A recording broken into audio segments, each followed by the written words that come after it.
We're going to be doing a build breakdown on my truck to get this series started. This is my 1986 C30 Chevy dually single cab. It is a camper special, a bunch of little cool things on it. Give you a little background story on how I got the truck. I found this thing on Facebook Marketplace for $7,000, a steal. Me, my dad, my girlfriend, we all drove way out to Florida in his dually. Went there, I met up with the guy, I gave him the cash and drove the truck all the way back home, 4 hours, and I somehow made it back home perfect. I'll go over everything that I've done so far, and after that we can go over everything that I'm going to do this coming year. When I first bought it, there was a bunch of stuff wrong with it. So for one, the AC was completely trashed. All right, I went ahead and replaced pretty much the entire AC system. I got a new blower motor, brand new AC compressor, and I put a brand new switch to control everything on the interior. Second thing I did is I replaced all of the window regulators, all of the electronics, because these are power windows. As you can see, power windows up and down. Replaced all the switches, all the electronics, and the regulators, everything, got everything brand new. Next thing I did after that is I did a full LED and clear lens swap on pretty much everything, the headlights, the side marker lights, the cab lights, and I have a whole video of that on my YouTube as well if you want to go check that out. Found all of the marker lights on eBay, Amazon, and a bunch of different sites. You just have to dig for them and find them. I also found these from a company on eBay, but they no longer sell them, and I can't find another company to make these. I know Clear sells clear lenses, but not the actual LED light. I also found these on eBay as well. These glow red. All of the outside lights glow white though. It's really nice and really clean looking. I just got a bunch of bulbs from AutoZone and popped those in there. The next thing I did is change all of the brakes, all brand new brakes, front, back, calipers, pads, back drums, and then I also went ahead and put a new brake booster, all new brake lines, and all kinds of stuff like that. Also put a bunch of new steering in because the steering was so damn loose. A new steering box down there, all the steering components, all of that stuff is brand new. And after all of that, I waited a little bit, and then I finally got my Tuck 24-inch rims from JK Motorsports, and I got these suckers on the truck. If you guys haven't seen the last video, make sure to go check it out. After this one, we installed the brand new wheels from JK Motorsports. They are 24-inch Tuck wheels. Definitely go check that video out. This thing came with a 4 to 5-inch lowering kit. I have a 6 to 8-inch drop, and I'm actually gonna drop it even lower. Kind of similar to the height that my dad's is sitting at right now. He's got a 6 to 8 drop, but we cut the springs a little bit in the front and took some leaves out of the back, so it even dropped it a little bit more. My dad is sitting on some 22-inch rims, which these are also the Tuck rims from JK Motorsports. If you're looking to get some wheels for your square body, I would definitely go check these guys out. They are awesome. And then the interior, there was an original seat up in here, but it was completely ripped up and trashed. Kind of looked like the dashboard.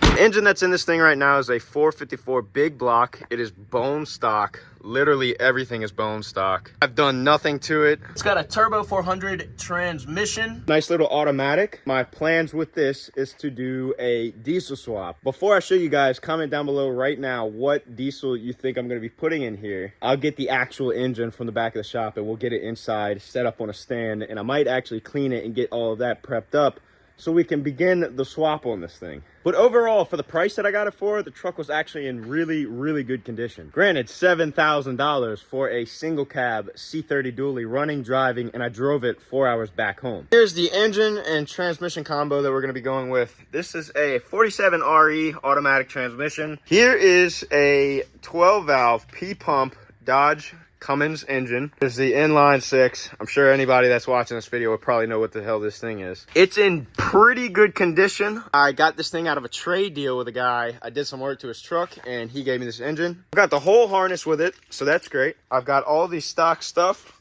Everything except for the intercooler, but I got an intercooler from my buddy Chris. We'll be running an intercooler with this, so I'm gonna have to cut my radiator support all up and get that big old thing fit up in here. I want this thing comfortable driving on road trips. That's pretty much the plans for this coming up year. I'll be making videos on everything. We should have a fully running, lowered, clean interior, nice little tow pig Cummins swap truck towards October of next year. I'll be documenting all of this on my YouTube. It's gonna be really cool. Today I'm going to work on getting the 12 valve out of the back of the shop. We're going to put it on an engine stand. I might clean it up a little bit and we'll get it actually in the shop today. Let's get started. This is the engine stand that I'm going to be using. I've got my 350 small block on here that I'm going to be throwing in my S10. This will be another future build for the YouTube channel as well. Shout out to Jegs Performance for hooking me up with this sucker.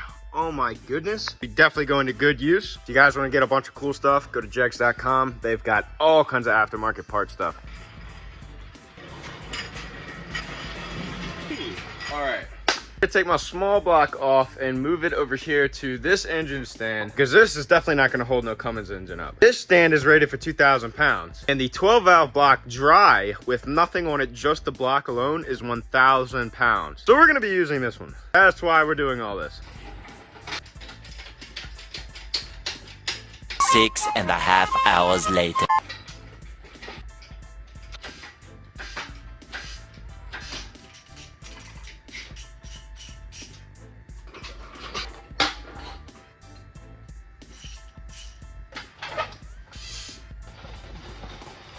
Okay, that was the easy part.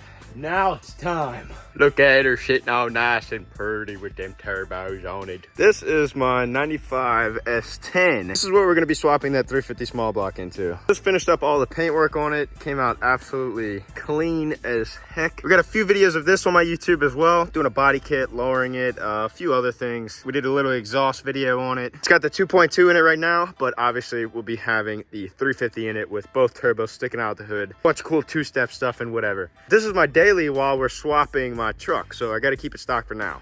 We've got cars that we've built pretty much all over the house. If you guys want to see any other videos on any of these cars, let me know. This is my mom's 54 chop top. This is my dad's 54 chop top. This is my show car. Comment down below if you want to see any of that. Now's the fun part. We got to figure out how to get this thing on the stand. So I've seen some people do this. They'll take the engine mount off of the side of the block and they'll put the 4 bolts on the side, but we're gonna have to take a lot of stuff off. So I'll go ahead and dismantle this in 3, 2, bam, here we go. We've got everything stripped off of it. I took the entire wire harness off, labeled all that, took some other stuff off, the valve cover, some stuff off the side. Over here I took all the hoses off. So now we're really ready to get this thing on the stand. I took the base of the jegs hoist because I have to mount this right here on the side of the block on the driver's side. I had to drill some beefy holes in this super thick metal, put the bolt through here, put it on the side of the block, and it'll be held on pretty much like this. It's nighttime now. Oh my goodness.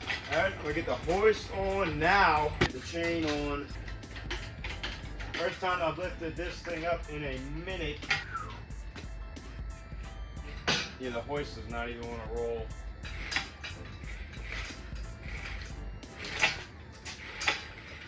We now have the engine on the hoist. Oh my goodness. This is freaking nuts. Man, so you guys can see how I've got it mounted straight up on the side of the block. Finally, look at the tire spot. It's been sitting here for a little minute. Girlfriend just got here. How's it going? What are you thinking? It's pretty sketchy. I don't know if you guys were wondering why there's a dead guy hanging here. This is usually our haunted house setup for a house. We got a little, I don't know, I'll call him Jimmy. This is Jimmy here. He's just chilling. It's not a real dead person, I promise. Dude, no problem. We are good. The jegs engine stand literally just held up my 12 valve Cummins diesel. Just now the next day, I just got back home from work. I finally have the pressure washer back from the shop, back home. Now we're gonna give this thing its first official wash.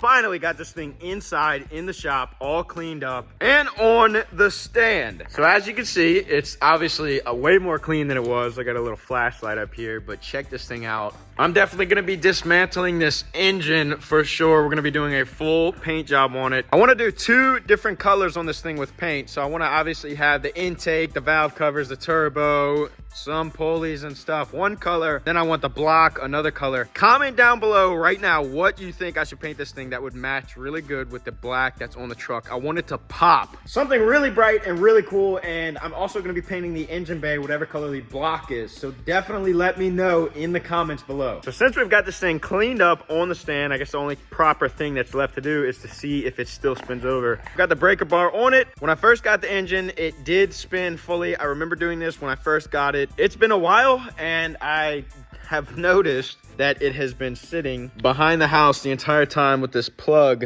or this little hole that goes in the intake. It was not sealed. I put a plug on it to wash it, but I'm kind of skeptical about this. Now, I am taking this thing apart anyway. I'm doing a new head gasket, a bunch of new stuff, valve train, all kinds of cool stuff like that. And I'm also doing the killer dowel pin fix. Obviously, you 12 valve guys know exactly what I'm talking about right now. So let's go ahead and see if this thing still spins over fully. Ooh, my goodness. Oh no. Oh, and it's stopping the other way. Please, no, God. All right, wow, that's awesome. Looks like we're gonna be building the 12 valve for my square body. So I guess in one of the next videos, we'll be ripping this thing apart and pretty much fixing whatever's wrong with it. I have no idea until I get into it. I guess we could do a little 12 valve restoration, along with lowering the truck, doing the interior and a nice sound system, and fixing rust. This will all be in these upcoming videos. A few of you guys have probably wanted to see me do this here. Oh yeah, baby. Yeah! If you guys want to keep up, make sure you subscribe. Go ahead and like this video, and I will see you guys in the next one. Peace!